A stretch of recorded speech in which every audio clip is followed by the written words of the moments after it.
पुणे के बाहरी इलाके में एक पुरानी, सुनसान हवेली थी, जिसे लोग कालेवाड़ा के नाम से जानते थे। कहा जाता था कि करीब 50 साल पहले उस हवेली में रहने वाला एक परिवार अचानक गायब हो गया था। उसके बाद से रात के समय वहां से अजीब आवाजें आने लगी, किसी के रोने की, पायल बजने की और कभी-कभी किसी के धीरे-धीरे नाम पुकारने की। आदित्य, जो पुणे में पढ़ाई करने आया था, इन बातों को सिर्फ अफवाह मानता था। उसे पुराने घरों और रहस्यों की खोज करने का शौक था। एक रात उसने अपने दोस्तों के साथ उस हवेली में जाने का फैसला किया। रात के करीब 12 बजे वे हवेली के जंग लगे दरवाजे के सामने खड़े थे। हवा तेज चल रही थी और पेड़ों की परछाइयां दीवारों पर ऐसे हिल रही थी जैसे कोई उन्हें छू रहा हो। जैसे ही आदित्य ने दरवाजा खोला, अंदर से ठंडी हवा का झोंका आया। हवेली के अंदर धूल से ढकी पुरानी तस्वीरें थी। एक तस्वीर देखकर आदित्य रुक गया। उसमें वही परिवार था जिसके गायब होने की कहानी उसने सुनी थी।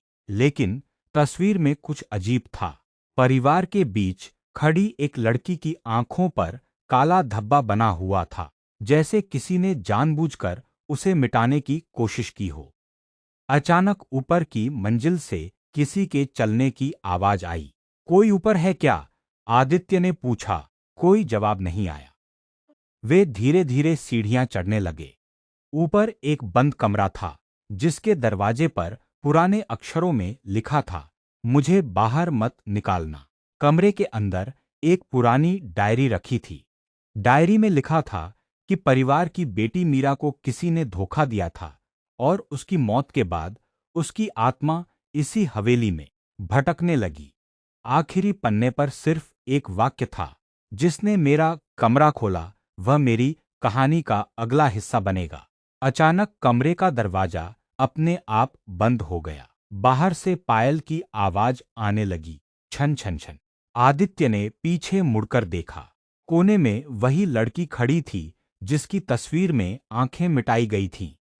उसने धीमी आवाज में कहा, अब तुमने मुझे देख लिया है। अब सबको मेरी कहानी सुनानी होगी।